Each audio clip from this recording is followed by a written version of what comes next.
So what is it? Are Western women evil and Asian women angels, or or are they all the same, right? So these are the two narratives, basically. That's it. Is angels over here and devils over there, or everybody's the same? And I think they're both incorrect. Both of these narratives. And it's a little bit difficult for me because I lived so long over here that my knowledge base is like, to me, it's like totally obvious. But then to guys who come over for summits, it's not, right? And there's no way you can teach a lifetime of experiences in 10 minutes. Like, you just can't do it. There's no way. You learned your life over many, many years, right? It took a long time to learn from bosses, to learn from teachers, to learn from girls, to learn from experiences and jobs and everything, right? You can't get that. A guy can't just go over to the States and learn what you learned just by, you know what I mean? Like, it's a crazy expectation. But I think a lot of guys think, I'll come over, he'll tell me the story, and then I'll be good. You know, it's like, no, it's very complicated. Like, and I think if you can't handle complications, you shouldn't be on Ronin, man, because I don't thrive on getting views. Like, I don't thrive on like, hey, ABC, I got 1 million views. Like, I want to tell the truth, even if it ruins the channel. Like, I don't give a shit.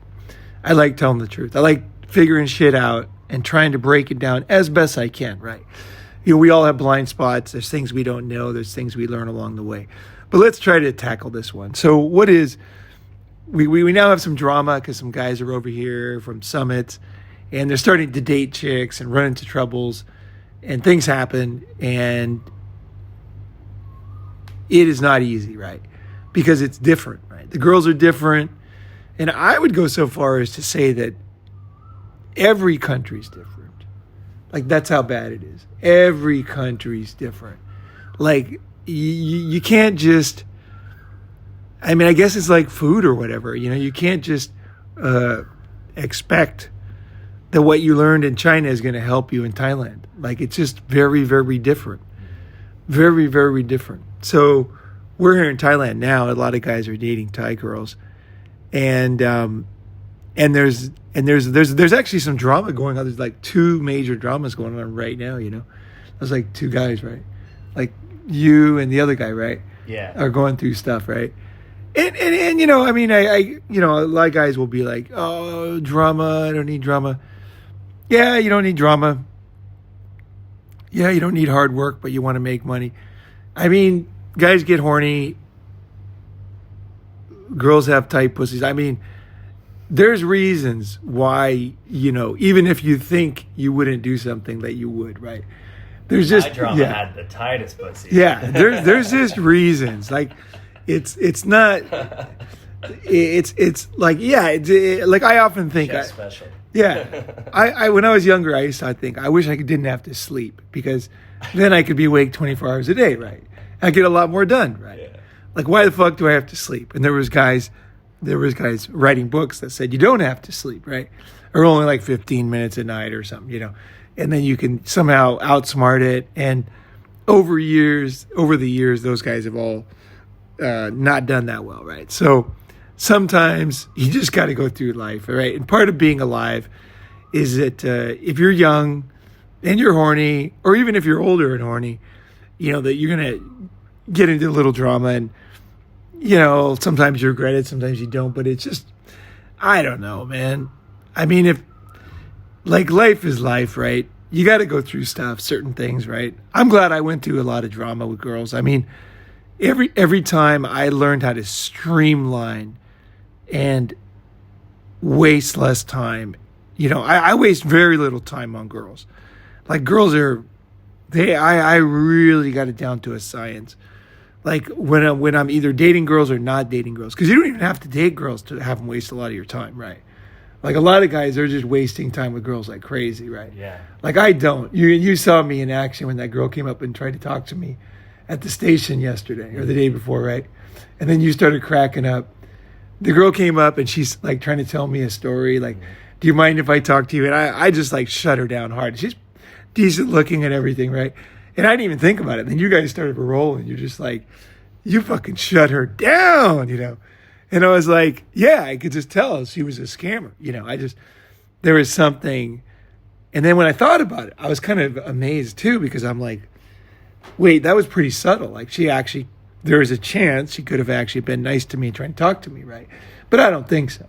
There was something in my bullshit meter was like, now this one's got some kind of crazy story and it's going to end up in some weird thing. Like, I don't know. It could be a religion. It could be money. It could be, I don't know what the fuck it is. It's something weird, right? I just immediately, I'm like, no, out.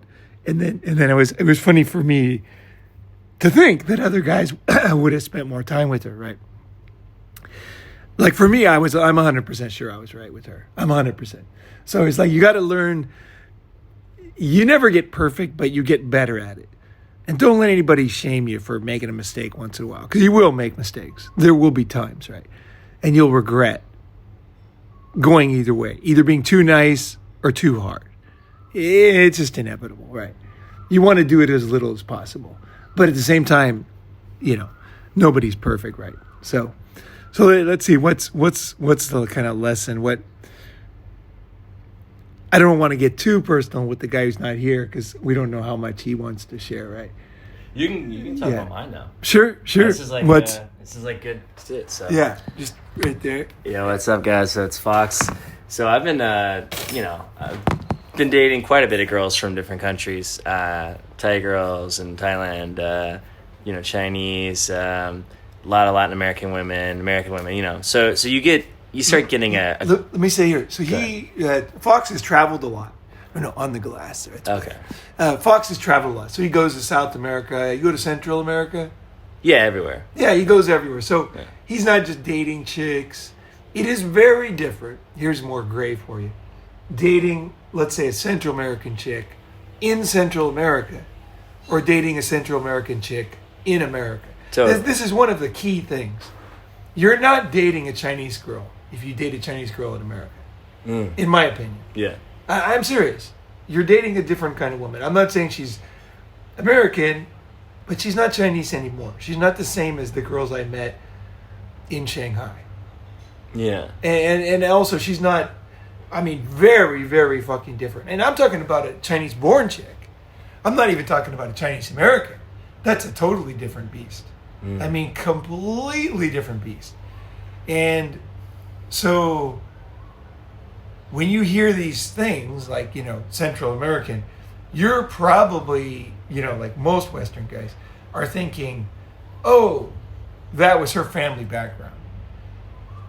You got to know, like, not only are countries different, but these chicks, they're fucking different. And guys will say, oh, they're ruined. It's much more complicated than that. You got to look at each girl. Where is she coming from? Because there are girls that are very, actually it gets so complicated I don't even want to go, because we'll break down specific girls and then that'll give you an insight. But just to give you an overall, it's just going to confuse you. So anyway, just understand there's a difference. So you're over there, you're fucking walking down the street, sweetie pies are everywhere. Yeah. Boobs out, fucking talking to you. You're a good looking guy. They're fucking hitting on you, right? So you dated these chicks in their environment. When here's one of the big difference when you date a chick, let's say in America and over there, is it's almost like what would be the difference? In their home environment, they're in a very competitive environment. So if you get a Japanese girl in Japan, okay, that girl, unless she's stupid, but there are stupid people, but in general, like Japanese girls are smart. So they understand they're in this fishbowl with tons of other cute Japanese girls. Tons. And they also know, like, if you're, like, let's say you're a good looking guy who doesn't look Japanese, right? Or you're a good-looking guy who's Japanese American. That's a different kettle of fish for them, right? Than a Japanese guy, right? So she knows that every time she leaves you, every single time, You go to the laundromat. You go to the fucking get a bowl of noodles. Yeah. You get on a train. She knows that guys like you, there's not that many guys that look like you. She knows that there's a percentage of girls who are super stoked on that type of look. She knows that these girls don't have many options. She knows these girls wake up every day and take perfect care of their bodies and smell good and look attractive. She knows they have the same color hair as her, the same color eyes, about the same height. She knows there's new ones every year. You know, she knows that there's a new model coming out. Like, a Japanese girl in Japan is kept in a, like, competitive state for you. And that works out very well for the relationship. It really helps. Because she knows that if she messes around too much, like, you're not even going to think about it. You're just going to be like, whoosh, off to the... You won't even hardly remember her, right? You just be like the next one, right? Whereas if like, I know Japanese girls that went to Sweden, and I'm talking the ugly Japanese girls, went to Sweden, and they just had guys waiting in line. They would have like 8 Adonis guys dating them at the same time. And these are not pretty girls, right? And I'm talking like super handsome, fucking good jobs, like funny, big jaw and everything, you know, everything going on. And like just I mean, movie star guys waiting in line for this ugly girl. And she's just like on heaven. Now, is that girl going to be the same as a girl in Marunouchi downtown near Tokyo with all these girls going to lunch at the same time? No. So you are going out there. So you guys that aren't going out there, you know, you should be coming out here, right? You should be checking it out. Hell yeah. There's no fucking reason not to. Like, and it's the best way to experience it and the best way to learn too. The real shit. Yeah. You gotta be out here in the field getting first-hand experience. Yeah, that's the only way. That's why I wanted to say this before we get into troubles, because like this shit is fun, you guys. Like at the end of the day, like you're having a fucking good time. I'm not that upset by it. No, right. Okay, but see, that's important because people will hear and they'll be like stories and they'll be like, oh my God, I'm better off, you know. And I'm not saying at the end of the day you're not going to choose where you live and you're going to have your own decisions and everything, but experiencing life is very valuable. And you might find yourself surprised by your choices. All right. So what have we learned here with this particular Thai girl? Anything? What's kind of like what's like takeaways or? Well, is she actually, hottie? Is she hottie? She's a little cutie pie. Okay. She's not super hot. I've she's never really seen cute. her. So. She's super tiny. I mean, you know, like I told her she's super small, tightest little box. You know, great. Oh, okay. Like, yeah, it's pretty perfect. Tight box is not every Asian girl's tight box. Just no, so you know. This one specifically. Yeah. And you have experience, so you can compare. I mean, just a killer little body. Yeah. Cute, sweet, very, very soft, feminine voice. She's got a lot. She's got a lot of those things going. How tall? She's short. I don't know. Like, she couldn't be taller than like 5'2" or something. Okay, max 5'2". Yeah, pretty short. That's I like that. She's 5'2", tiny, skinny. Yeah, 5'2" and shorter. I had a girl who was 4'11". Sweetie pie, smart. Dude, 4'11" was so sweet. Oh, dude, I bet. She was just so tiny. I would always tell her, like, you're so... She one time she got angry. She goes, you just like me because I'm tiny. And the way she said it was so cute. Is she Japanese? Yeah, she was Japanese. And I was like, I didn't even think about it. Like, I was just talking, like, I just like those little feminine girls. I don't like huge women that... Yeah, behemoths. Linebackers, yeah. And again, okay, just perspective, just to make sure nobody understands. This woman was over 30 years old, okay? But she just had such a young feminine vibe. And she was tiny. She was 4'11", and she was just a little cupcake, big old boobs. She was awesome, right? So don't you know? And guys always automatically you start talking about. It is crazy, you guys, the amount of hatred that society has for men having fun with girls, and also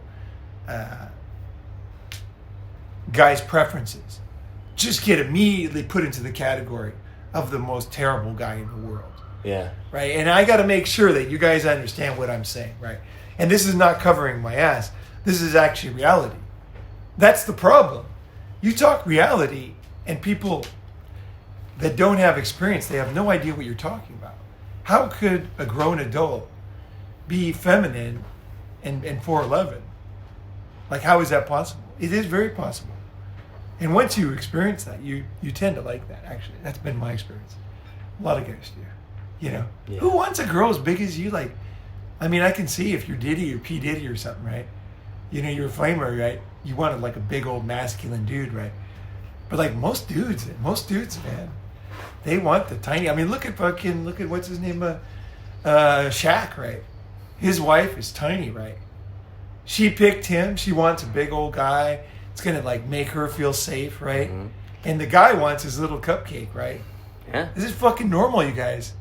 Welcome to the real world. These big old bitches, these linebackers, they're useless. Like they're not even in the race as far as I'm concerned. They're just like I don't even like tall skinny ones. No, they're just not. Yeah, it's something that's like she's I don't know. She's like you know. Yeah, it's like maybe that's cool if you're into like the sword master or the shield maiden or something. But guys, but that's not really feminine to me. You know, there's something about the smallness or the daintiness, right? That makes it more feminine, and it also brings out the real big thing is it brings out that part in you that wants to protect that wants to like cherish that and hold that in your arms, you know. Right. It's not the same with a big girl or a tall girl. And also too, and this is what it's so dishonest the way these conversations happen, because the girls will immediately say, if you like a feminine small girl, that you're insecure. Okay, that's the first thing they will say. But if you ask any women what they want a guy who's much taller than them and makes them feel secure. So who's insecure? I mean, women are naturally, because they're not as strong and through evolution, they are insecure. They want a man to bring security to their life, right? And we want somebody that we can protect that needs protection, right? That's kind of our instinct, right? Like you said. Yeah. So that's what it is. It's like we want that, but even more. And this is absolute fact. If you look at data from Tinder, is that men will take taller women, but women will not take shorter men. Yeah. Statistically, they will not. I'm not saying like Danny DeVito isn't getting pussy. No, there are exceptions, right? There's like presidents of countries, and there are like, I know one short guy who gets a lot of pussy. He's just super studly. He's one of these rare cases, right? But generally, if you look at the stats, and that's what matters. That's why Las Vegas exists. It's because of the stats. That's why insurance companies make money. One guy, they pay out tons of money, right? The guy only pays $136 payment and he gets fucking $6 million, right? That happens. But obviously that's not what happens with insurance companies. They wouldn't be in business, right? So the numbers, the stats. So women will not take smaller guys, and guys will take, but they don't.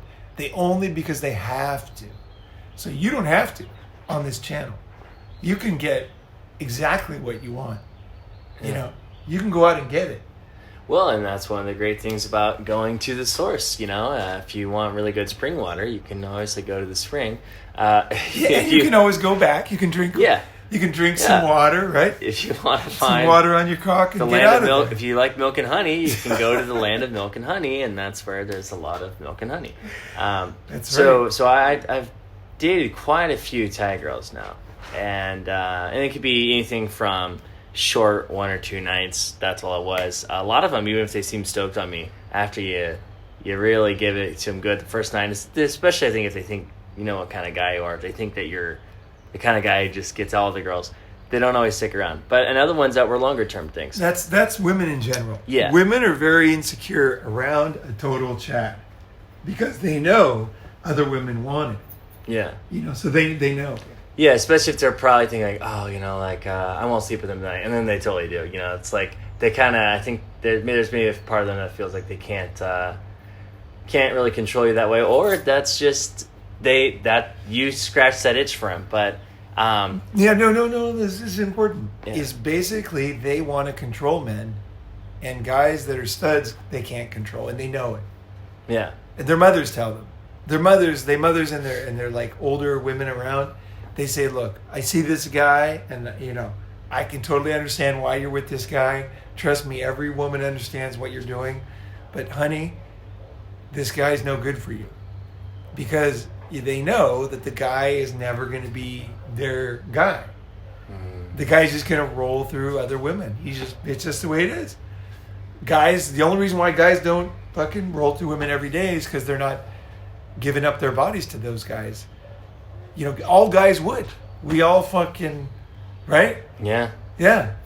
It's just like once it's all there, you're just like, oh, fuck this one tonight, fuck that one tomorrow night. And so, even if you think you find a great girl, like after a while, you kind of want a new one. Yeah, you want a fresh one. Or another one, Yeah. Even if you really like the first one, you're just like, yeah, she's great. But there's something in the male drive that's like, you want that next, or you want more, Yeah. And I don't think that's bad, like, because you gotta be honest with yourself. And like I said, like, what is your dick? The dick doesn't lie. If it's like, like, I am wanting this, then that's the reality. And then at some point you might not want that. Like like right now I don't give a shit. Yeah. So yeah, you do go through stages, where you're really into it, and other stages you're not. Don't be in something you're not, right? So whatever stages you go through, you just kind of, this stage exists. I wish people would have told me about this, right? Like that's like because people lie so much, especially guys. They lie so much, but it's important to know. Like that's why I try to tell people the truth, like whatever it is that I go through, because then that way they're like, oh, that exists, Because I remember when I started getting less interested in fucking all the girls, I thought it was when I was 30, but I actually went back. I forgot who I was talking to. I was talking to somebody, and I was thinking about jobs and when this certain incident happened in Tokyo, and then I went back through the numbers, and I realized that I stopped picking up girls when I was closer to 35 than 30. I was basically 35 was when I kind of lost interest in like just picking up girls constantly. So I thought it was 30. Actually, it was 35, 34, 35. And then I got not interested in it. But it's not that clear, because then I was not interested until, let's say, 35 to 36, 36 to 37, 37 to 38. 39, I went and made a big change and moved to China. And it was like I was young again. And I was really interested in picking up girls again. And I was out just picking up girls like crazy. And it was like it was very organic.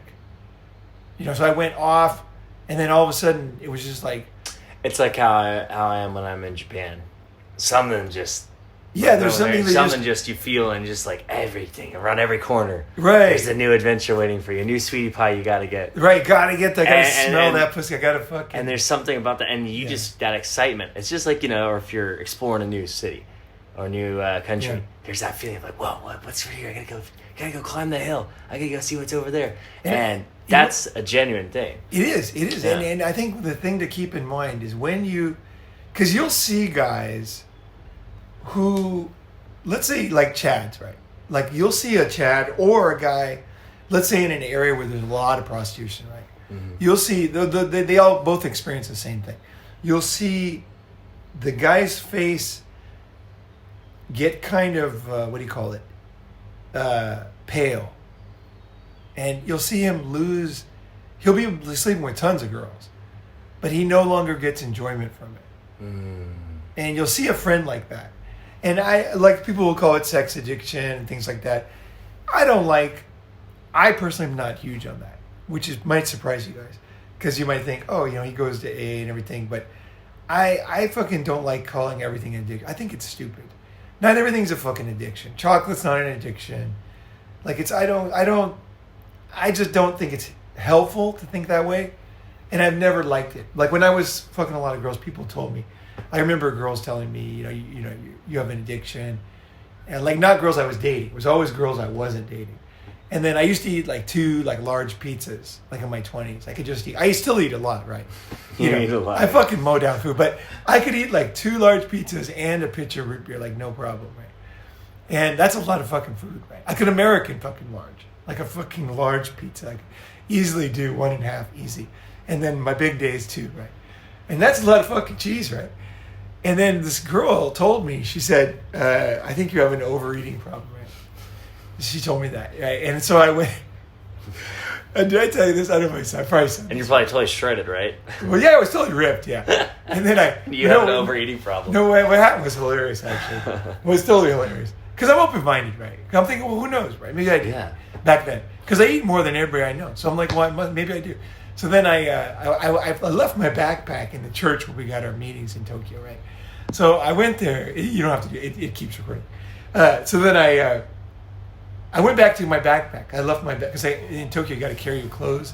Mm-hmm. You need extra shoes for the gym and everything. Yeah. So I always have them every day, and I'm walking around. So anyway, I forgot my bag. I was like, oh, shit, I forgot it in the church. So then I went back to get it, and then there was a meeting going on. And I was like, I don't know about this meeting. I fucking never seen this meeting. And so then I came in, well, fuck, I'll just sit down. I had nothing to do. And then I realized it was an overeaters meeting, right? And so the girl, like, a bunch of people told me I eat too much, right? That I probably, like, have worms or, which I did have a couple times, worms from going to third world countries, right? But I got rid of them, right? And then they said, you're overeater, whatever. So then I was sitting in the meeting. I thought, well, this is a perfect opportunity. I'm going to tell everybody how much I eat and everything. Yeah. Fuck it. So then I shared, raised my hand, I shared. I said, fuck, I can eat like 2 large pizzas, man. I fucking mow the food, I started telling them, how much I ate.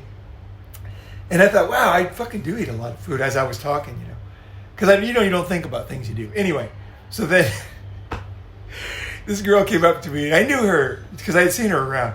And she was quite sweet. And she goes to me, she goes, Paul, she goes, you're not an overeater. And like, I started laughing because I had sincerely tried to share, But like the stories these girls told were like, they were like, they would eat everything in their house and then get a spoon, eat all the mayonnaise, and then vomit it up. And then they would eat all the pickles and drink the juice. And like they were telling these stories.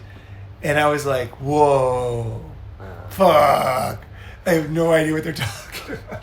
I guess way more. I had 2 pizzas and a root beer. And I was a little full, actually, but I couldn't not eat the last piece. But then I had dinner afterwards. So, you got to keep an open mind about stuff. So I'm not saying I'm right about everything. But I'm just saying, like, this idea that everything's an addiction, I just don't find it that helpful. Not that things aren't problems, okay? The things can be a problem you have to work on. But addiction, to me, that word is a little special. There's certain... That one is really serious. It'll kill you. You got to be careful about a real addiction.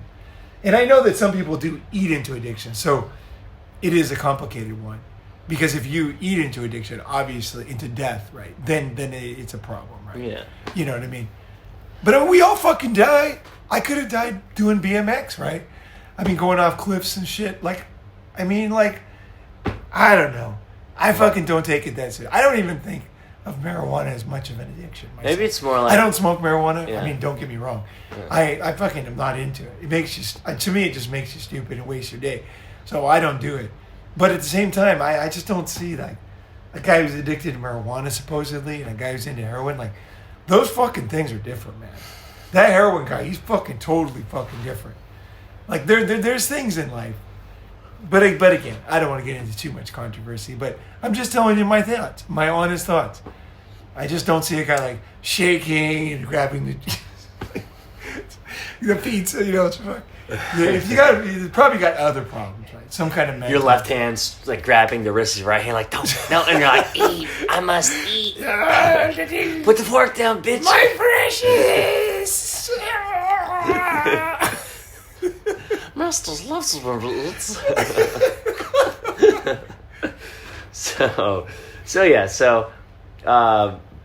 Been dating, going out with, and fucking enough that now you start to see patterns.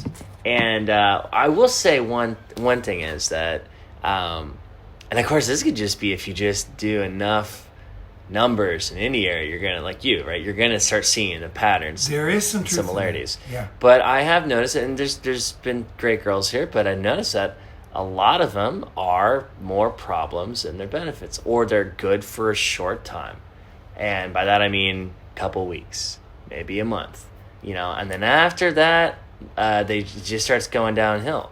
And for a number of reasons. And it's really... What would you say, like, if you could put, talking to all these guys out there, they might come to a Thai summit, like, what would be the problems that they would experience after a month with Thai girls? Like, what are the ABCs of problems with Thai girls after a month? In your experience. Well, and you're talking regular girls. Yeah, we're talking... Yeah, I'm not talking about, like, going to Sukhumvit and picking up, girls there.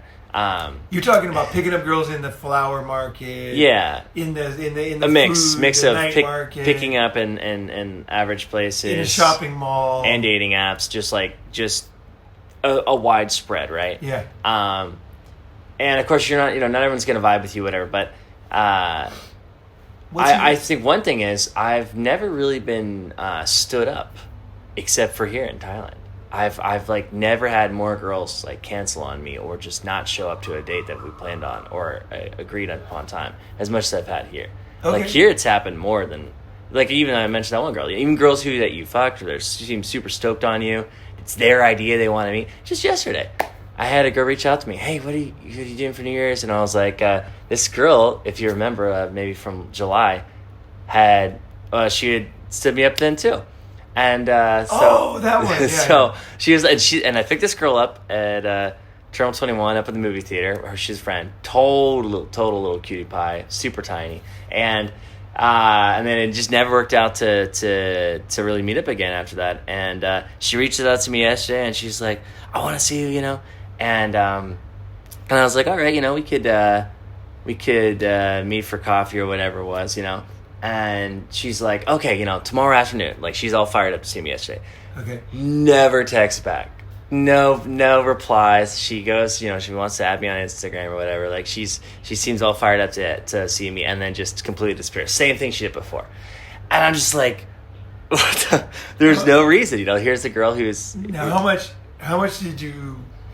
Like, did you go to meet her on this ghost date, or did she? No. She just disappeared before. But where was it going to be, or like generally when she stood you up before, where did you go to her? Did she come to you and didn't come?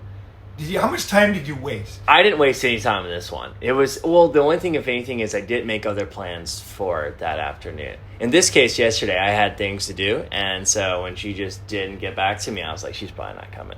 So it would have been... That's not the same as standing up. That's just, you followed through, right? Standing up to me is like, okay, I'll meet you at 8 at McDonald's, and then you go there, and then she's not there. No, I had that with the other girl that you knew about, who I had seen before, who we had fucked, had a great time, and she wanted to see me again, wanted to come over, and then made a plan. So let's say it's like, all right, I'm going to come over at 10 p.m., whatever, and then just nothing. So my point is that it's happened more here, interestingly. Now, I've also spent a lot of time here and have a large sample size here, but that's just the little thing. Like, because I'm very open. I don't want to say... No, I think you're right. I don't want to say, that girls here aren't as good as, say, girls in other places. I'm kind of very open-minded to, hey, everybody's different. You got to learn each place. But there's been more problems here than so let me places. I'll just interject kind of like lessons or thoughts as you go, right? Yeah. And then for the guys too, right? So, a lot of guys,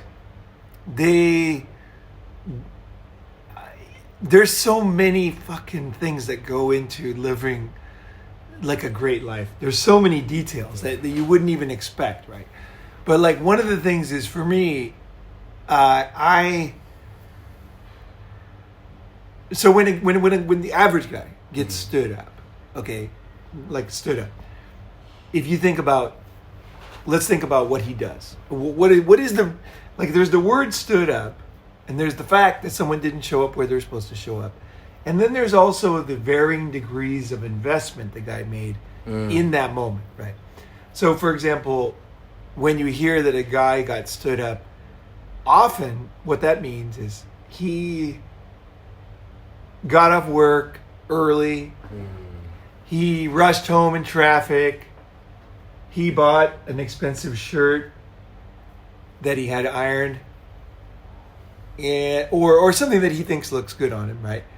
And then he showered, ran, left the wet towel everywhere, everything, and then went to meet her. Drove, maybe quite a ways, like 20 minutes, to go to a certain place, and then. So let's say she's supposed to be there at 6, and he got there at 6 or whatever, 5:50, and then she wasn't there at 6. So then he waited till 6:10, and then maybe texted her at 6, and then no reply yet, and he waited for another 10 minutes, and then he texted again, and then he got angry and texted again. Then he texted some angry stuff, right? And then he got in his car, drove home and got a speeding ticket or something, right? That's kind of like a lot of times stuff like that. So he invested a lot of time and a lot of emotion, and it was a really frustrating situation. And he's kind of his own worst enemy. Like, he got the ticket, or just couldn't sleep at night because he was angry, or missed an overtime shift that he would have done, or he regrets some of the texts that he sent her. So, for example, he might say something kind of hurtful, and then she might actually have a good reason, right? It's possible, right? Yeah. And then he's like, fuck, now I lost the girl, right? Yeah. And I didn't, I didn't know, that she actually was telling the truth, right? Because obviously things do happen in life, right? It does happen, right? That's true, yeah. So for me, when I set up a date, I know this could happen. So that's why, let's say that if you can picture in your mind, there's place A, there's place B. So place A is my house, place B is where I work, for example. So at different times of day, I'm going to be at A or B, right?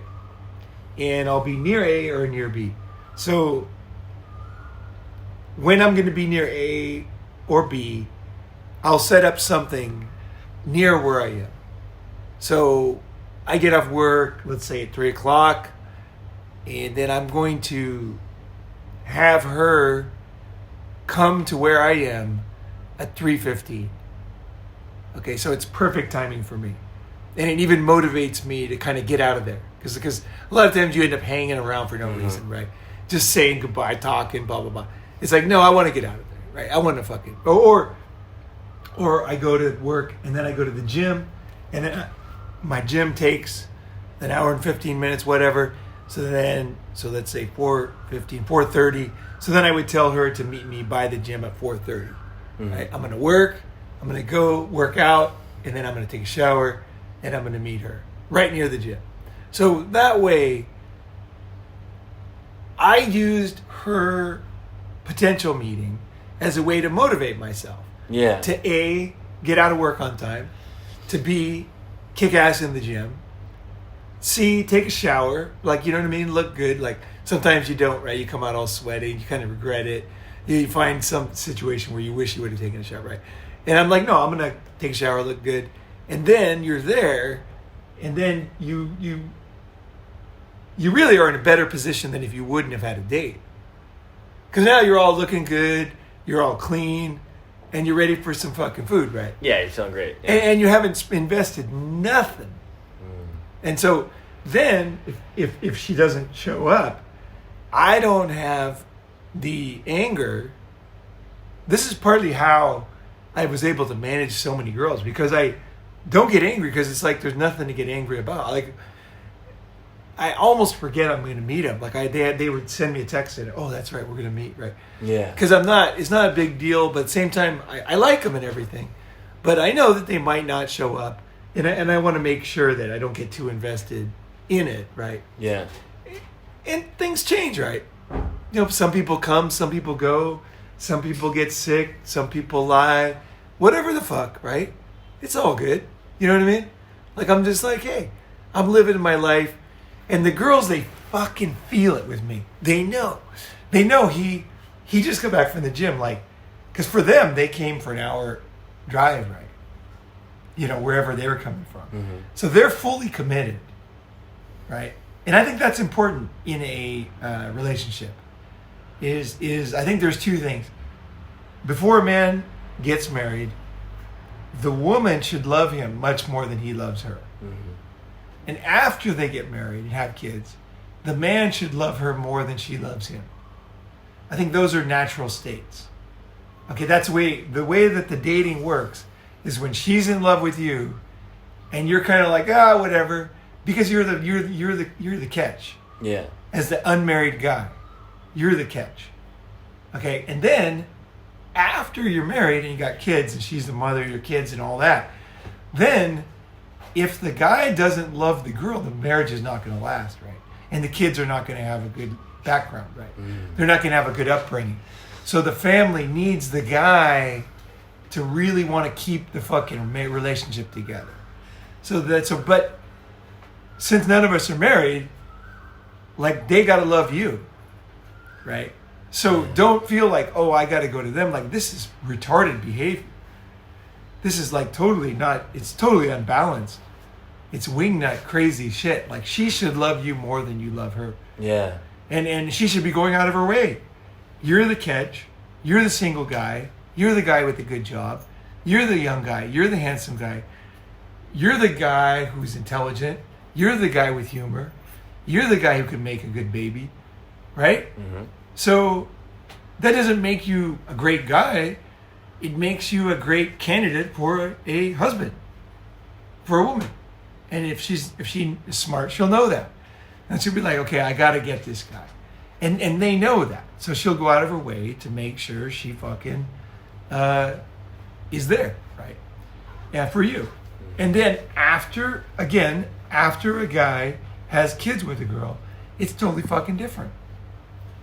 Then the guy's got to care, because otherwise those kids are not going to have security. Mm-hmm. They're not going to have protection, right? And they're not going to have guidance, right? So the guy has to love, whether he loves the kids or the woman or whatever, he's got to feel more like, gotta make this happen, make this work.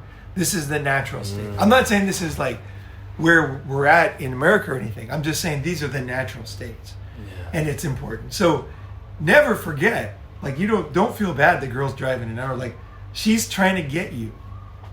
Like, why do casinos give for cheap breakfast? To get you in the fucking casino, right? They're not doing because they're like the church or anything, right? Yeah. Yeah. The church is trying to get you in too, right? But they're the potlucks. That's the way they get you. Right. Oh, we're doing free food on Wednesdays. Come on down. Come and eat. You know what religion is the best at food? The Muslims. Dude, go to a Muslim restaurant during Ramadan and ask about Islam, and go after the sun goes down, and they will style you out, fucking tell you all kinds of great stories, and you'll have a great dinner. Usually you don't even have to pay. Like, this is an Islamic tradition. The Muslims have the best food anyway. Like, fucking some fucking fried chicken at a fucking Catholic church, it's gonna suck, right? Yeah. But think of all those curries and fucking, those fucking things are tasty, right? Yeah. And the breads and cheese naan. Yeah, you're like China. These Muhammad guys trying to make sense, you know? Well, you're... Man, it's not delicious. As long as you're an open-minded guy, yeah, that's what they want. Huh. It's up to them to make the sale, right? So you're a customer walking into anything, right? Whether it's a cell phone business or whatever, and it's their job. It's the job. You don't have to feel bad for walking in a store and not buying a pair of shoes. Like, their job is to sell you on whatever it is they're selling, ideas or products, right? So that's the thing.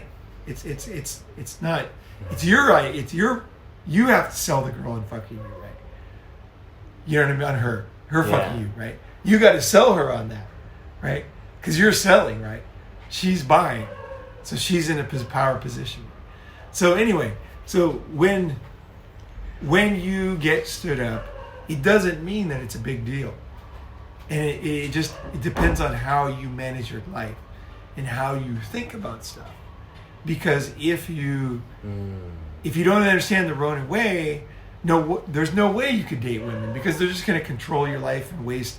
You're going to be like, this is bullshit. But if you really understand, it won't really go out of your way much, because you're the man, right? They're trying to fuck you. They're trying to marry you. So like, and you're not going for ugly linebackers, right? You're not going for water buffaloes. You're going for little, water fairies and cutie pies, right? Pandas, right? They're not pandas, but koalas and stuff, right? So, it's all good, right? So anyway, I wanted to put that in because... No, that's a very good point, yeah. Yeah. And I wasn't, like, super upset by it, because similar thing, but it was just more just like I noticed.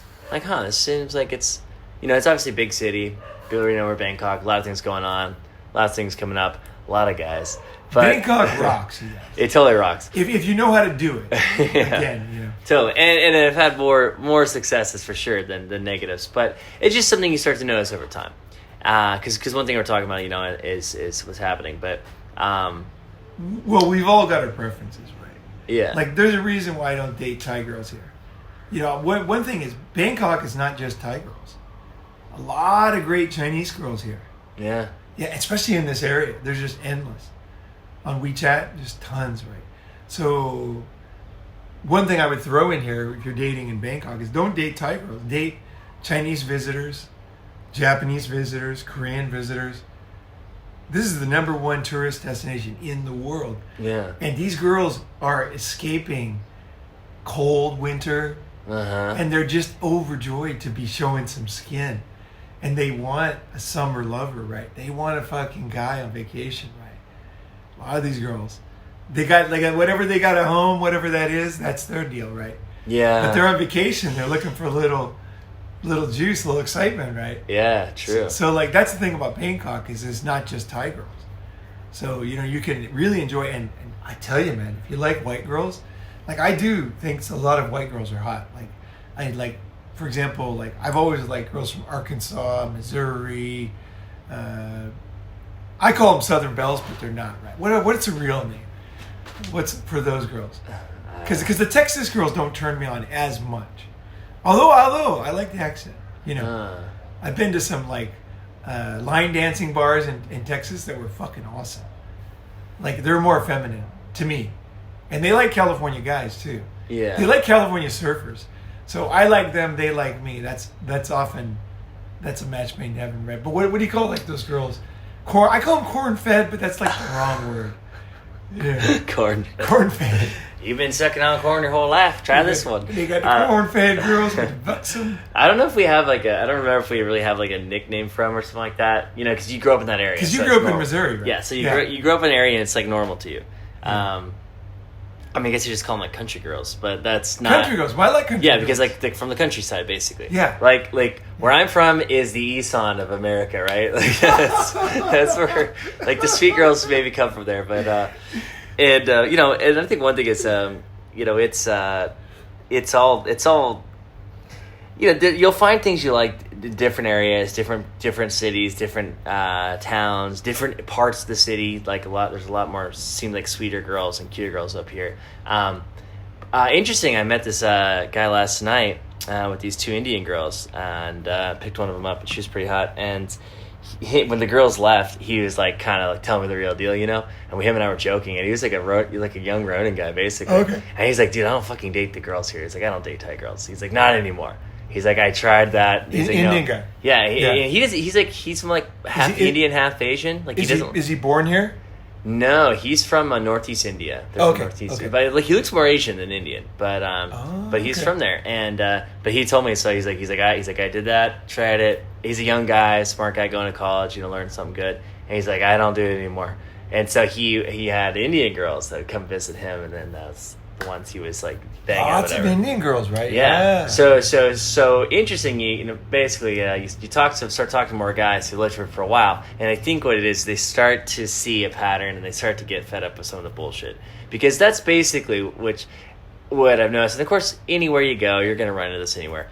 But I was starting to know. I still like Thai girls, don't get me wrong. But I'm starting to notice more patterns or more just like little things. And one thing is, this is something that, Adam mentioned, but it's like, and it kind of works both ways, but girls here will maybe give you, if they're really into you, they'll give you the absolute best right off the bat, which is great. That's awesome. That's amazing. That's how it should be.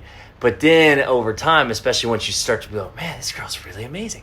This is a good, like I was saying, this is a good girl, I think I found a really good girl.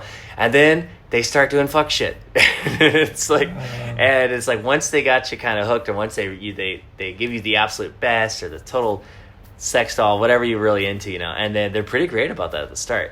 Then they start adding on the problems or start raising the price, which to a lot of people, maybe that's the best way, because for most guys, they're going to get totally hooked on that girl and they're going to be like, oh, I can't lose her, right? I mean, that's really like the oldest timeless story of women. Yeah. Like the oldest, one of the oldest sayings like men say is like, if, an old man will tell you like guy's going to get married and he says, put a jelly bean into the jar every time she has sex with you before you get married. Mm-hmm. And then after you get married, take a jelly bean out every time that she has sex. And you'll never empty the jelly bean bucket. So this is like an old saying that like old guys would tell young guys. And it's just like, whoa. Because you only, like back then, you would only date for like, I don't know, man, 6 months. And then you're married for, let's say, 70 years, right? 60 years, right? And then still, the jelly beans never come out. Like, that's the old saying. That's like hardcore right there. That's reality of women. Damn. They give it to you in the beginning. It's give the wolf a taste. That's the fucking strategy of women. Period. Yeah. Yeah, that part is true. Like with all women. It's just a trick to get you to commit. Yeah. I mean, they enjoy it too, but if they want sex, they can just get it from anybody. Yeah. So girls will say, oh no, I still have sex. Yeah, you do. And you might have with your husband, depending on how ugly you are or how hot you are. But if you're pretty hot, I mean, a lot of girls, they have sex, but not with their husband, right? Mm-hmm. They're still horny, right? But they're not horny for the same guy.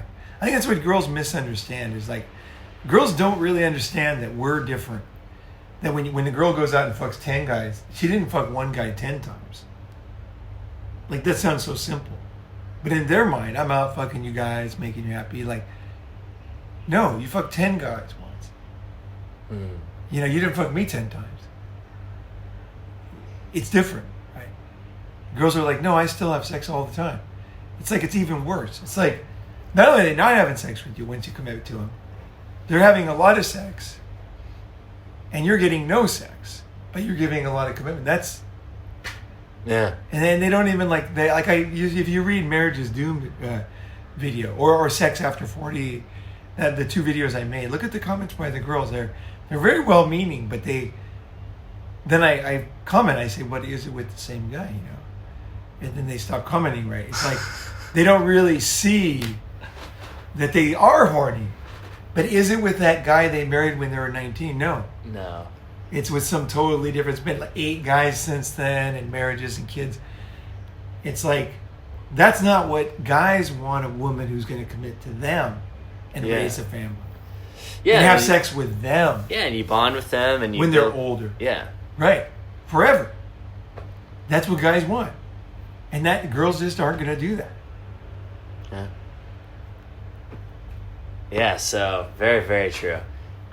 So we'll go with the specific case for this video, this trouble, build up because it is a unique thing, never happened to me before, and it's an interesting story. So basically, I'm dating this girl, right, the sweetie pie, we're going out with her for about almost 2 months, basically a month and a half, 6 weeks, something like that, pretty much since I got here.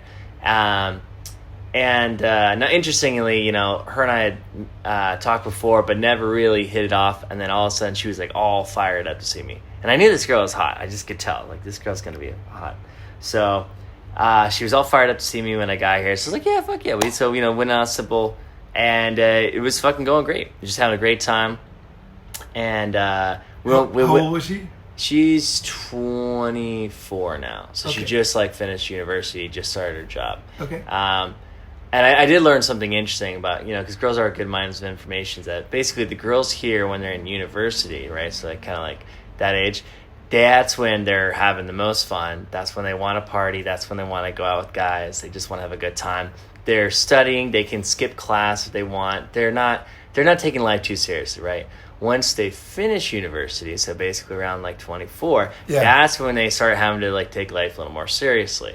So, because now they're working, now the reality of life is hitting them, and most women, once they start really working, they're like, fuck, this sucks, so, right. But they start working, and then so she told me that, and that's interesting. It's like, you get a little more insight, which is probably how it is most time when girls are younger, in their early 20s, let's just say, they just start university, they're all fired up, anything can happen, the world's a big adventure, and after that, things change, but... The most carefree girls in Japan, the best ones, like as far as if you want like hot sex now, not necessarily a girlfriend, but is the girls in the 2-year tandai. It's called tandai.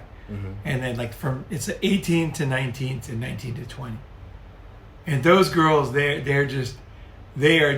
still like, they finished high school, now they're in college, but they're doing a 2-year school, so they're studying something, not exactly like a trade school, but they're studying something that they can use and do right away, right? And so those girls, they're like not... Because the university girls are a little more serious. Yeah. They're a little more serious. So serious types. Mm-hmm. Now, Japanese college girls are fucking great. I mean, don't get me wrong. I prefer college girls over Tandai girls. Because Tandai girls, they're just fly-by-night. But they're smoking hot. They're going to drill your fucking... I mean, you're going to have many sleepless nights with them, You know what I mean? It's going to be fun, right? It's going to be fun. Tandai Summit. That's right. So basically, long story short, so, we see each other a couple times. We end up going on this cool trip out in the jungle. She's got a car. It was great, I was like totally stoked. Oh, she's the girl you went to the jungle. Okay. Yeah, totally. We're having great. So he went on the summit, the part of the summit that we were all going to go. And I had to do my visa, long story. Yeah. We're still going to do that. But how was the jungle? Oh, it was awesome. So, the main thing was like, I wanted to go, and then this girl had a car, and she really was wanting to do a trip with me. And so I'm like, this actually makes sense, Like, and then like worst case scenario, if she sucks, I've got the fucking jungle trip in, so I'm stoked, So we do that, and then while we're there, she basically gets a call from her work that her ex-boyfriend had showed up at her job looking for her. Oh. That was like the start of the whole thing, I hate when that happens. He's back in the picture, and then I find out they broke up, maybe a couple months before she started seeing me. So then I do a good job. I like kind of spin around. We have a great fucking time together, and just keep going. It doesn't seem to be a big problem. When we come back to Bangkok, though, maybe a week later or something like that, I was down in Ceylon to go to one of my buddy's shows. He's a DJ here, and I'm in that area, so she meets me for like a little bite to eat, this cool little Japanese bar place, and nothing fancy. And while we're there, this guy like aggressively like walks right up to us and sits down at the table, and he looks at he like grabs her drink and drinks out of it really quickly, and then just like shoves his face in his head in like her face, and so looking at her. He's like, "What are you doing?"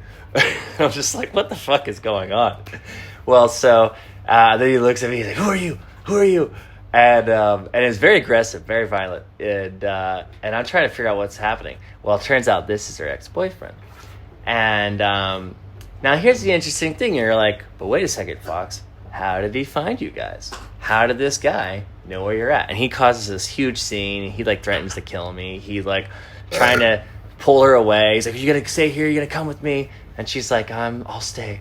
And so he leaves, and I'm like, and the owner of the restaurant comes up. He's like, "What the hell was that?" And I'm like, kind of telling him the situation. And he's like, "All right, if I see that guy again, we'll keep an eye out for him." So I think it's over.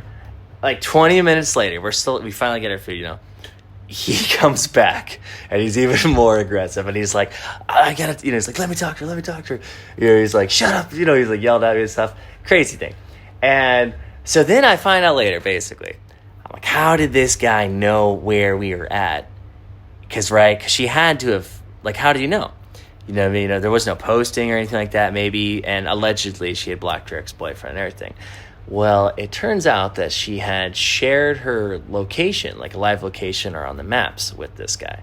And there was a setting or whatever, but it wasn't on before.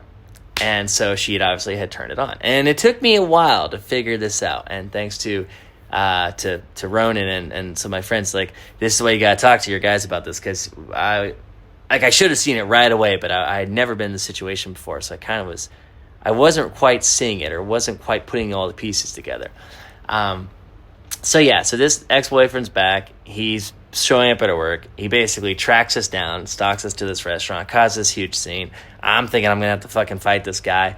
And now I'm kind of like, man, is this guy waiting for me outside the hotel or outside the restaurant, going to jump me or something? It's I have to now seriously consider this, because it's perfect timing, because you're studying Muay Thai now. Practice. Well, that's actually why I went to that class after that. I was because I went to the gym. I went to the gym the next day, and I realized I'm not prepared for just throwing down. I never think like that. I'm not the kind of guy that just gets into fights. But now I got this aggressive, angry guy from Chile who's sees me with his girl, and allegedly this guy cheated on her, and that's why they broke up and stuff, and he was this terrible guy. It's the kind of same story you hear all the time. But when I met the guy, I definitely thought and could tell that this guy was no good. However, though, if you think about it afterwards, maybe the story is a little bit different, because she had to send him her location. That's the only way he knew where we were at. And she did it again. Yeah. So the first time you believed her. So this is the first time, and I kind of by accident. Yeah. Somehow I had as a setting. We used to do this. This guy was really controlling. He had me. He always had to know where I was at. You start hearing these stories from girls, and it does kind of not tug on your strings, but when you hear it as a guy, you're like, wow, that guy sounds like a piece of shit. I'm a great guy. I would never do that to a girl. But then, you start to wonder. So that was the first time. And I really didn't. I kind of didn't know what to think about it, so I didn't really grill her on it or take it too seriously. And she was like, "Oh, I'm sorry," and I didn't think it was her fault at first, because I'm just like, "Well, this guy's stalking you. He's trying to find us," But it didn't really register, because it was kind of plus two. You got other girls too, so you're not just thinking. No, that is true. I have other girls. Dating other chicks. Yeah, you're like, this is not the most. No, I like this girl a lot, and I thought I was calling her my best girl, right? Okay. I was like, out of all the different girls I have, this is the one that seems to be the best girl. Her and I, she's great. Her and I have great times. She probably was for that time. She was for that month or so. And I had a great time with her, actually. No regrets. But so then, she wants to, see me again. We meet up again after that. And allegedly, this guy's gone, and she's happy with me. And then we were we went to this big Chocolateville place that I was super stoked on, because I wanted to do, I'm here for Christmas and New Year's in Bangkok, I wanted to do Christmas shit, and I wanted to go to this cool place, check it out. Well, while we're there and we're having a great time, and this starts to become the experience, her and I are having a great time, doing a cool trip together, doing something that I'm stoked on, she's stoked on, and then dun dun dun, this ex-boyfriend comes in the picture and starts spoiling everything, and so she gets a call from her sister while we're there having this amazing Christmas night, and it's that he showed up at their house, right? And then he's asking, and no one's seems to be trying to get rid of this guy. Her and the family don't seem too concerned. They're not calling the cops. There's no restraining order. They're not leave us alone, she broke up with you, you're a terrible guy. It's they're all just kind of oh, he's here, he's looking for you, he wants to get back with you, It's they're not seemingly that serious about it, which starts to really seem odd. And so anyway, so we end up spending Christmas Eve together, had a great time again, and then I want to say it was that day or later the next day, we go out to get some coffee or something like that. She spends the night, we have great sex and all that shit. And she's we're walking outside the hotel and my little place, and she looks over her shoulder and she's and like she sees something, and I could see this look of her face, like fear, panic, or like, oh my God. And I'm like, what the fuck just happened? I immediately could tell something was wrong, something happened, you know. And I was like, what is it, you know? And she's like, kind of like, oh, nothing. I thought I saw someone. I was thinking, obviously, who, your ex-boyfriend? Like, is he stalking us? Like, is he on the street, you know? And she's like, I don't think so.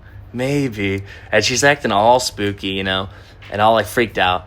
And I'm thinking again, how the fuck would this guy know we're here, right? Like, this is really starting to bother me, and it's really starting to confuse me, or really something's not adding up. And so we were walking, and then I'm like, I start asking a little bit more, like, but like, baby, like, how would he know you're here? You know, like now it's like, really, like, how is this guy finding her, right? And this is the third time? He's been coming around, but this is the second time that, So Christmas Eve he didn't come? This might have been on Christmas Eve or Christmas morning. I can't remember which one, but it was around that time. So anyway, we're walking, and I kind of like thinking, all right, I'm going to go into this mall and zigzag, and if someone is following us, I'll lose them in here, then we'll go to our destination. Because the last thing I want is this guy confronting me or attacking me or whatever bullshit. But then I'm like, how the fuck would this guy know where we're at? Because there's just no way. And I'm moving around to different parts of the town all the time, you know. I'm not staying in one area, you know. When I was in Ceylon, that was like for 2 nights. And I asked her, I was like, you turned that tracker off on your phone, right? Because before, or like the location share. Because before I saw her at the restaurant the first time it happened, like, oh no, right? And turn it off. And she kind of has this look on her face like, and then she's like, and she like pulls up her phone, and I see her like turn it off again. Like, I forget what bullshit it was. It was like, oh, well, he had like, you know, come over, or like, I forgot about it. So then, and it didn't quite hit me fully, but basically she turned this, and it's not like a tracker actually. What is sharing your live location or sharing a location with somebody in Maps or something like that. So that's when it was like, so she second time intentionally sending her ex-boyfriend her location so he can find us, and there can be this fight or this scene where this guy's chasing her down, trying to get her, sees her with me. I don't know if it's some sort of revenge thing or she wanted to see us fight, because it did seem to turn her on every time. And of course, when it happens, like, you know, you gotta drill her really good and absolutely like lock it down like this. You're my girl, you know. But so that was the second time, and I didn't like, it still hadn't fully registered to me like what was happening or wasn't quite seeing it. Like, because I had never been in this situation before, exactly, and I think honestly I was still seeing her as this really good girl, and that somehow he was this bad guy who was like after her, and I'm getting caught up in the middle. But I was really getting just annoyed and frustrated with the whole thing. You know, one of your big mistake there. Yeah, go ahead. You didn't talk to me about the second time. You know, you didn't talk to me. You know, like, that's the thing. You should right away, like, you know, when the guy confronted you, like, you were too late to talk to me. Remember, we talked, and then you said, oh, I should have told you earlier. Right? And then I said, yeah. Like in the moment, yeah. Yeah, you should have told me right away, right? And then the second time you did the same thing. You just kind of like got confused, didn't know what to do, didn't reach out. You know, the thing is, you just need to learn these situations one time. But it's best you don't have to go through it, because that guy could stab you, right? What's the point of getting stabbed just to learn this lesson? There's no point. Yeah. You know, this shit is serious. Like, these guys, you know, like, you know, I would have said, basically, when you told me, okay, the first time, we were in Sion Paragon, right? Yeah. That food court. And at that point, the assumption is that she accidentally left the thing on. Yeah, from the previous relationship. But I assumed that because you told me that. But if it was me in the moment, I would have been looking for any other clue that she's dishonest. Like, I would have been, okay, yeah, she says she left it on. And because you told me she left it on, it was an accident, then I kind of thought, but I remember like at that moment thinking like I was like... It didn't make sense. Yeah, but at some point I just have to believe you because you're telling me the story, right? But like, I was basically just telling you what I saw, or not what I saw, what she had told me. But also what you believed. You believed at the moment. I guess I didn't. Yeah. I didn't know what to think about that. Because you would have said, but I don't believe her. I think she's full of shit. Then I would have said, ice. Yeah. Ice. Yeah, no, because I wasn't really seeing it clearly, because ice. Obviously, if it was on the whole time, he wouldn't have had to show up to her work to come find her. He would have known exactly where she was at. Well, there's two things. Okay, so let's say you find out that she's fucking another guy, her husband or her boyfriend or whatever, and then you have to like feel inside yourself, do I still want to fuck her, even though she's fucking another guy, right? And every girl's a different calculation. Some girls you will want to, and you'll feel like you're winning, and other guys you'll be like, nope. So that's one thing you have to calculate. You don't just automatically. I don't just automatically like just because. Some girls, like, especially if you have a bunch of girls, you're just like, whatever, it's cool. It doesn't bother you. Yeah. It's some girls doesn't bother you. So you just kind of like, okay. It would be stupid of me to make a big deal because it doesn't bother me. And later, as you get older, you think about it, you'll make sense of these things. Like why it didn't bother you. There's a reason. Okay. But you go with your feeling because your feeling is telling you the truth. Right? Your feeling's like, no, I don't like this. I can't deal with this. Okay, then don't. Yeah. There's some logical reason that you'll figure out later why, maybe you were like all stuck on this girl or something, something was fucked up that you couldn't, right? But that's okay. Anyway, you shouldn't, right? If you're with a girl and she's fucking another guy and it's tearing you apart and you're like logically, well, I had this other girl, so I got to keep doing it. It's just like ripping you apart. Like there's no fucking point in that. Like you have to say no. With this one, yeah, it's okay. It's not okay that she lied. But you know what? At the end of the day, it's okay with this one. I had one like that. She was married, and she was saying she wasn't having sex with her husband. And then she told me, she accidentally told me, and then I was like, oh, still having sex with her husband. But then I thought, you know what? This is actually good for me, because I knew that she wanted to leave him and marry me, right? Mm-hmm. And she was older. I didn't want to do that, so I was like, and she had a kid and everything, right? Mm-hmm. This one. Nah, that's a big mess. But it's a big mess. Now, I was younger, though. See, we're talking a much younger Paul. And this girl was super sexy. Like, she was really sexy. Like, you can't imagine a woman having a kid being sexy in America because it doesn't happen. But here in Asia, like, it does happen. It definitely does happen. And so she was, like, super fun and sexy. And so I thought to myself, wait, so she's fucking her husband. She said she wasn't. But if she fucks him, he'll stay with her. And then I don't have to worry about her. Suddenly coming with me. Right?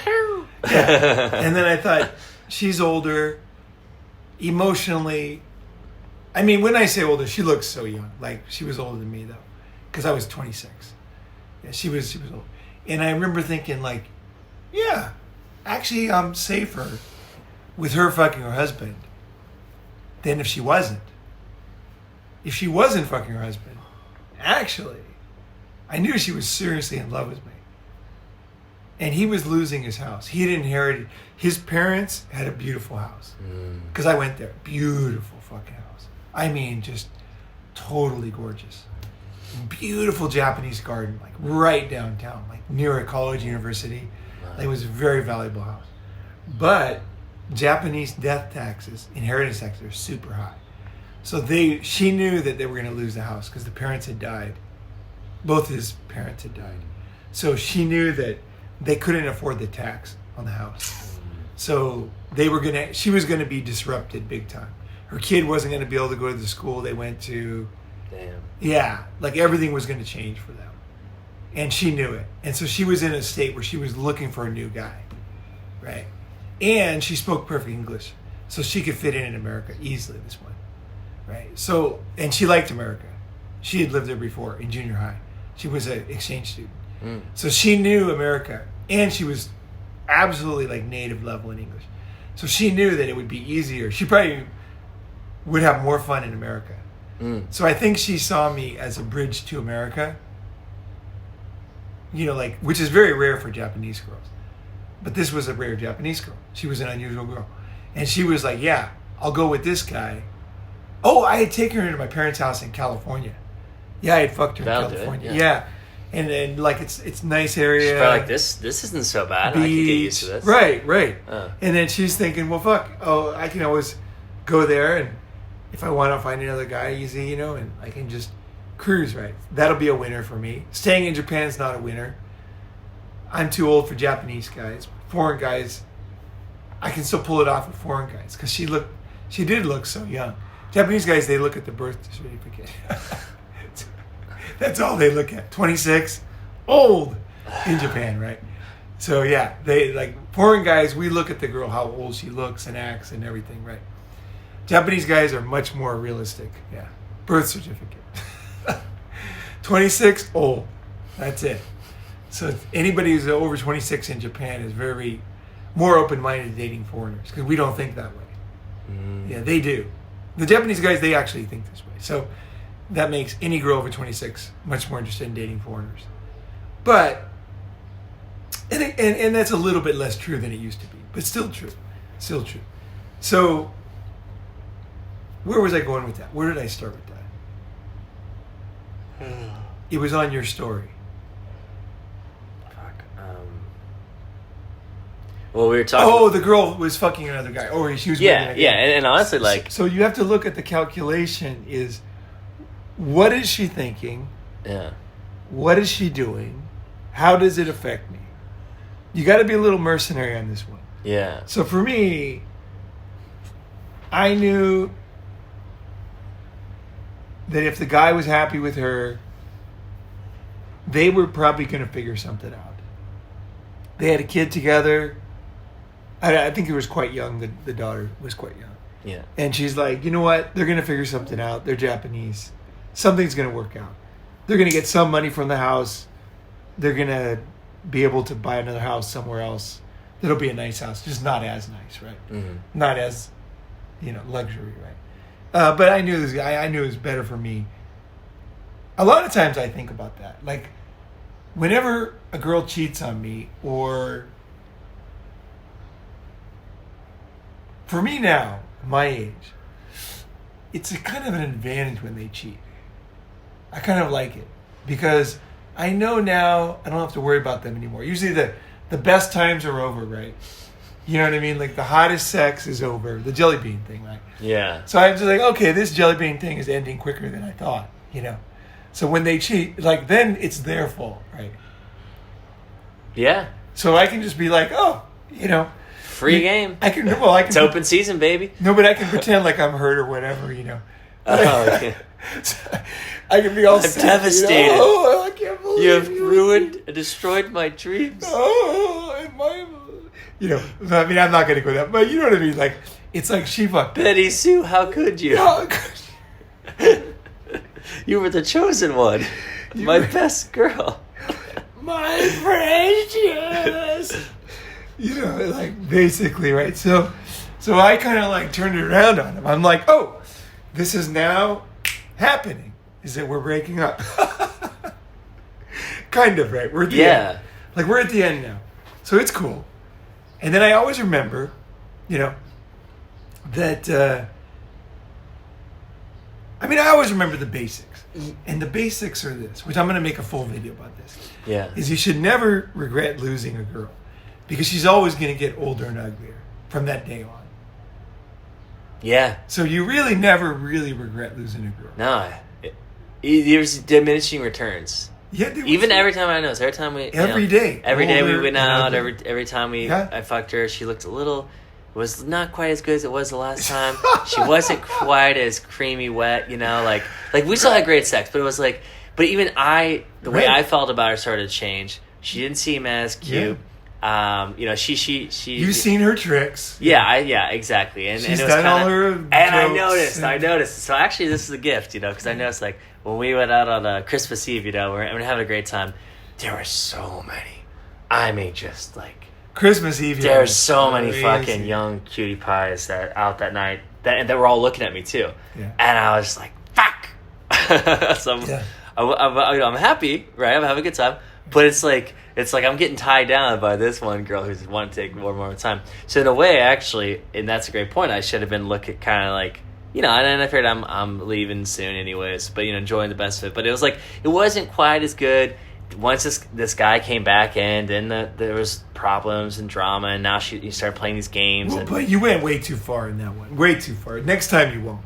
Next time, move much faster. Yes, agreed. You know, much faster. Agreed. And you know, I what I would have done now that the whole thing, or what I would recommend. Okay, sometimes you just don't get the clues, but if I got the clues I got now, I would have been like, I would have said to her, I wouldn't have bought her line as easy as you did. I would have waited till he was gone, and I would have got along with her, and I would have grilled her like a detective. I would have said, okay, now you said you left that thing on, but I need to know right now, did you turn that on? Like, did you fucking turn that on? Like, I want to know right now. Don't lie to me. Did you leave? And she would be, if you do it in the right way, she'll be like, yeah, I left it on. And then I'll be like, okay, now I at least know. So then, usually I'm going to break up. yeah, But it's a step by step. You just want to figure it out. Like, you let this linger is what caused you the danger and pain. Could have killed you. Yeah. That lack of pushing in the right moment. I think the moment was right then. Yeah. And you say, you tell me right now. You tell me that thing was on and you didn't turn it on. You tell me the truth right now. I want to know right now. This is the most important thing. Did you turn? You can lie.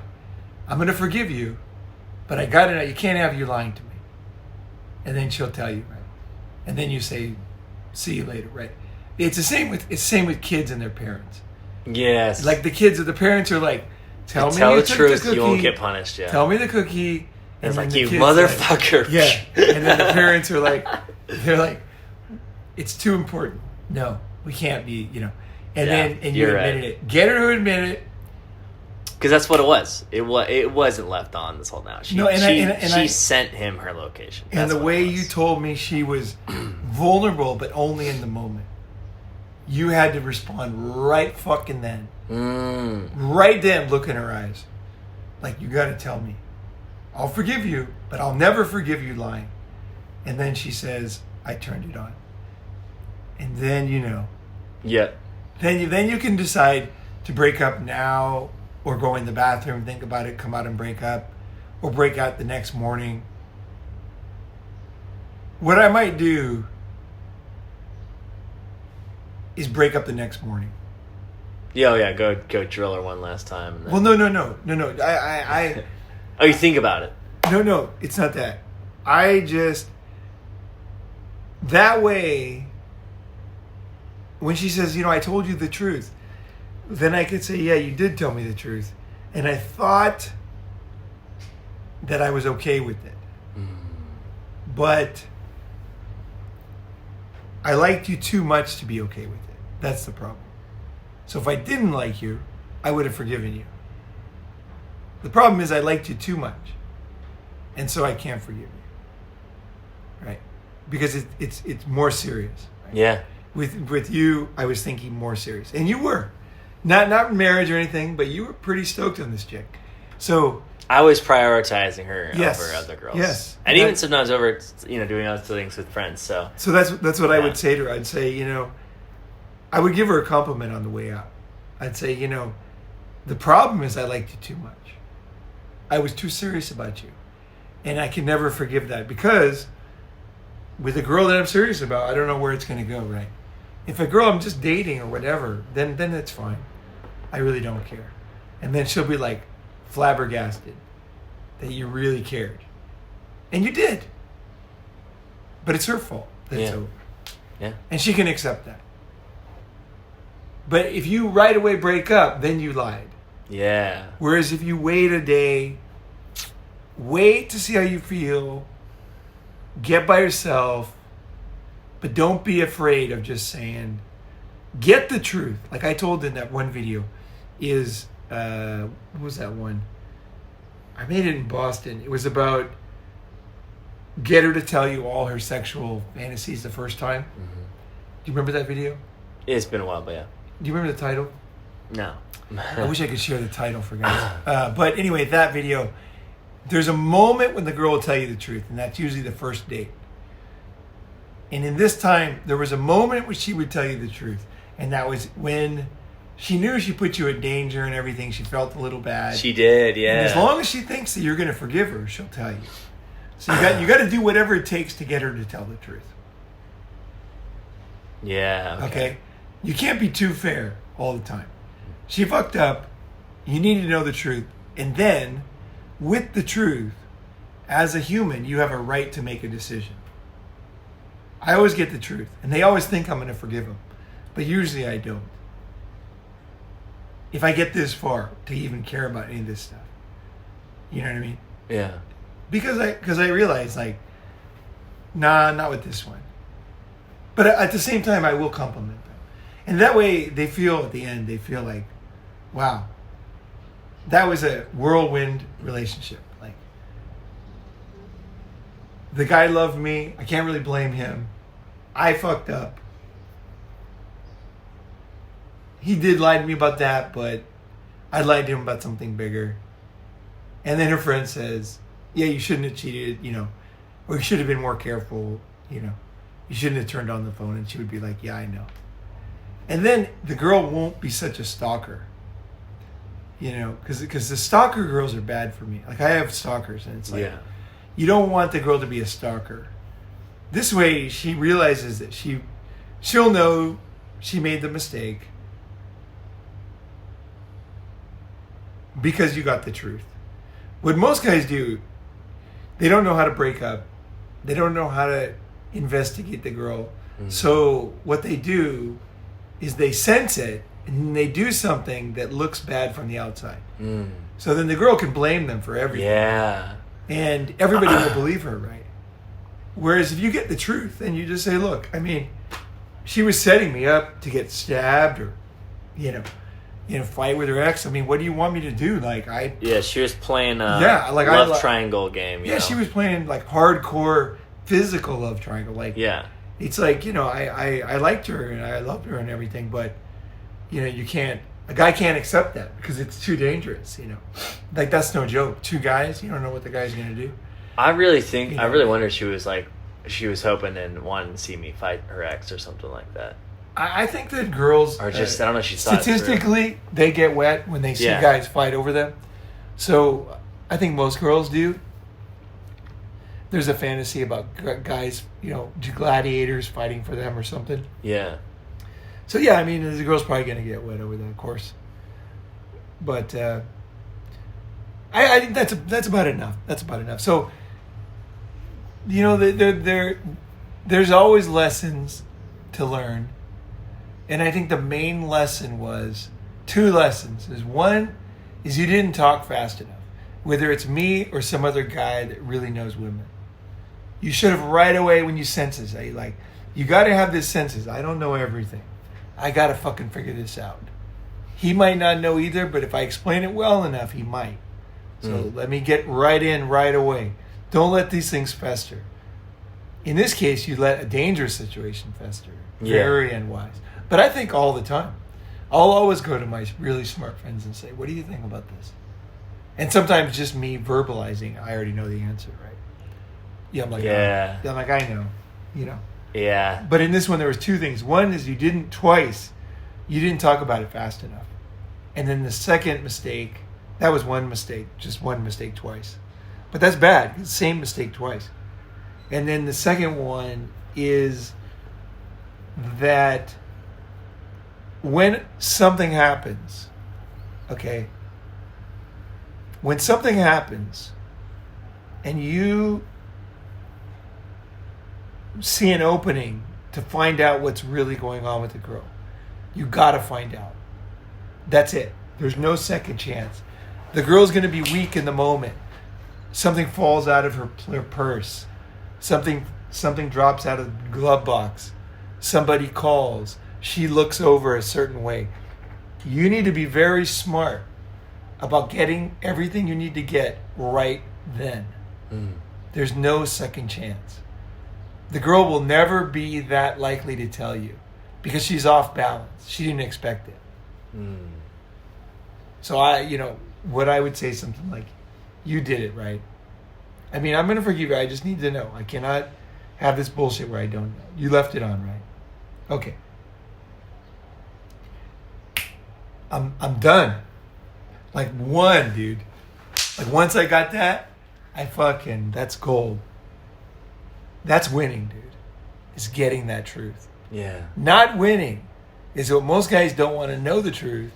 And so the last thing they're going to do is find out the truth. Guys just love when girls lie to them and they go off on these crazy rampages fighting guys and, having these exciting stories. The more you get in control of your life, the more decisive, the more wise you are, the less drama you're going to have. I have very little drama, it can happen, but it's for me, it's pretty rare. It's pretty rare. And I think a lot of guys, especially young guys, they like the drama. They want to think their life has this huge meaning.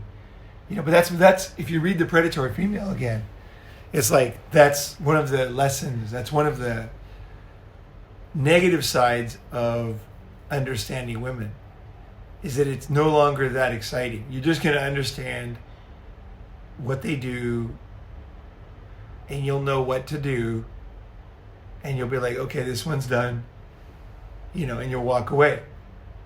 And you'll do it in a good way that it'll end. And then you'll be kind of let down, like a lot of guys, they love that big fight afterwards and this huge drama and everything. It's like you just get to the point where you're just like, nope, done. That one's done. And then you realize that that's the best you can do as a guy. It's like right then, jiu-jitsu, boom. It's like you realize and you figure it out, and then you go, and then you feel sad. You're going to feel feelings. And I'll end on this, is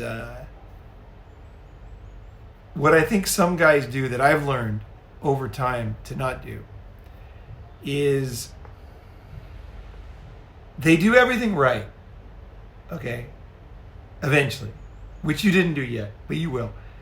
You'll do everything right, but then you'll feel like a lot of feelings, and then you kind of feel like there's this, well, especially if you don't talk to guys, you'll feel like, it's almost better just to be in this thing. Like, it's like, you know what to do, but you don't do it. And just let life kind of, the excitement of all these crazy things just kind of whisk you away in a boat, where you just kind of like enjoy the craziness because you're afraid of the feelings of sadness. So I think it's good. One thing that women do that's very smart is that when they break up with a guy, they'll get a couple bottles of wine, call their friend on like a Friday night, and they'll just watch sad movies and drink and cry for the weekend, and then they'll be done with the guy. That's what women do. And I'm not saying you should get the wine and do that, but I think that you need the guy version of letting her go. So when I let go of this one Chinese girl, for some reason was the hardest one to let go. It's really difficult to say the hardest because there's other ones I think about. But this one was really hard. Really hard. And I did some really stupid things in my life at the time. But I never broke my code. I never called her back. She never knew. She never knew.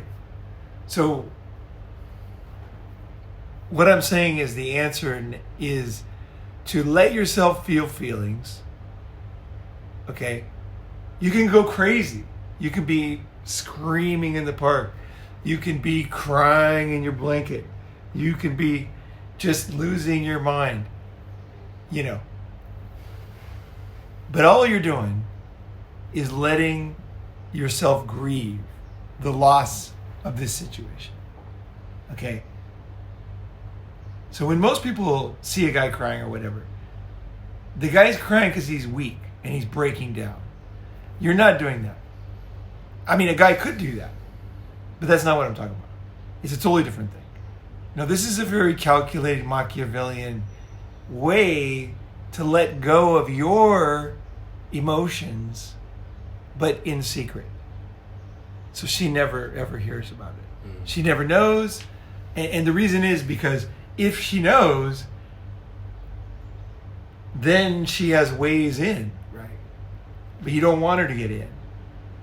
So you have to like go and do your feelings away from her.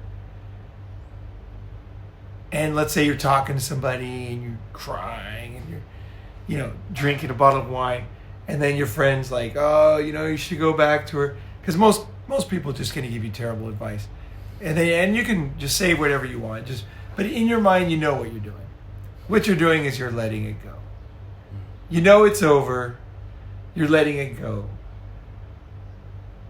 You have to be ice cold in the end about calling back, about answering the phone, until time has passed. In 20 years, if you see her, whatever, it's not going to bother you. Yeah. She's going to be 20 years older. It'll be fine. But you got to be able to... This is my trick. This is my very unique thing. Is I am a very emotional guy. I have feelings, right? And I let myself have those feelings. But I realize the power is in letting them out. But not letting them control me. Yeah. So I'm just like letting them out. But again, it's a Machiavellian move. It's a smart move. Because that way you're not your own worst enemy. But at the same time, you're realizing, oh, I was covering up that I actually fell for this girl, Because the thing is, if you're logically trying to explain to somebody, you're like, wait, this doesn't make any sense. I've got all these other girls. You can make up all these logical things, but the reality in your emotional mind, in your primitive, human side, you're just like completely destroyed. And that's okay. That doesn't mean you have to do anything. And I think that's when people get married and stuff like this, is they just let themselves, go back to her, and they just throw everything out the window. Like, would you leave this guy if I do this for you, And then she might actually get rid of the guy. And then you're going to be super happy with her for a while. But you're on the wrong road. You're on the wrong road. The wrong girl, the wrong road. Everything's wrong, and it's going to end up terrible. And even if it would end up fairy tale, I don't fucking care. I'm not going down that road. Like, people ask me, how'd you not get married? It's because you got to be ice cold once you see the truth. And you got to be very good at being a detective and very timely to get the truth. Otherwise, you can always just ignore it and pretend like there was no way to find it out. Like, I didn't know. You didn't want to fucking know. I want to know. And then I want to be crazy by myself or whatever. The one girl that drives me insane. Like, for me, there's like a girl every like 10 or 15 years that just drives me insane for whatever reason. And I don't know what it is. I have no fucking idea. But there's always going to be that girl that somehow in this human mind just kind of gets me. And it's not logical. People from the outside. You've got these other girls. They're younger. They're hotter. Whatever. Doesn't matter. Or whatever the reason. There could be any there's no logical. This is the realm of illogic. Okay, this is the realm of human, not guys' expertise. But if you can master the art of holding it in long enough to figure out what's going on, give yourself that time, use everything she did as a way to help to break it off comfortably so she's not crazy, and then to deal with your stuff on your own. Don't ever let it out. Then you're done. You'll be able to never get married. And that's not the full answer because every girl's going to be a little different, but basically that's my secret, because I realize that it's no reason to get married. I never want to get married. I never really wanted to be married ever. Even with the perfect girl. I think a lot of MGTOW guys are not really the same as me, because if they had a really good girl, it was really feminine, it was going to raise kids for them and support them in their business and always be there for them and be a positive influence in their life and help their parents and do all the things that would make life good for the kids, they want to get married. But for me, I actually don't want that. That's the thing. I'm like happy the way I am. Like I like kids. Okay, that's what confuses my kid confused. I love kids, but at the same time, like when women, like I just see the reality of them, and it's just like in the end, it's just not that great. It's kind of a big scam, kind of. I mean, it's fun to be with them. That's the hard part. It's fun to be with. It's hard to explain. It's not hard for me. Like it's easy for me. I can see what the good part is. They're young and fun, and we have fun together. And then they can go and, they can go and marry another guy and live all whatever. Like they don't lose anything from being with me. It's like they gain, right? Yeah. They can go and find another guy who wants that. But for me, I just see the suburbs and all this stuff, and it's just not for me. And like I say, a lot of Ronin guys, once they really get that good girl, they're happy with. The reason why they're on the channel is because they've never found that good girl. I found a lot of fucking good girls. I've had some fucking angels, and I think about them. Like my emotions are still there. Like I know, like some angels I've had, but I like this freedom. I like the fact that we're hanging out on a Monday morning in Bangkok, windows open, shorts on, tank top, middle of the winter. It's like the coldest day of the year. They got no shoes on, no pants, windows open. It's warm out there. Shirt cocking it. Yeah, just loving it. Just loving it. And then we can go out and have food wherever we want. And I don't have to tell anybody where I am. And, I can move tomorrow to somewhere else, or I can go. My friend Dave's going to be in Cambodia soon, so I'll go visit him. I think he's getting there today, actually. I got to wait till I get my visa stamped on my passport on January 11th before I can travel. But once I do that, then I'll probably go to Cambodia and I'll see him, my good friend. And he's got a wife and 2 kids. And so I can hang out with them. I can live a little family life with him and just have a good time, cruise around, and then he's got a car. We'll drive around Cambodia. We'll go do cool stuff, it'll be fun. He loves to climb and hike and stuff, so we'll probably hike a little bit. And I'm going to stay at his house. It'll be a blast, I'm looking forward to it.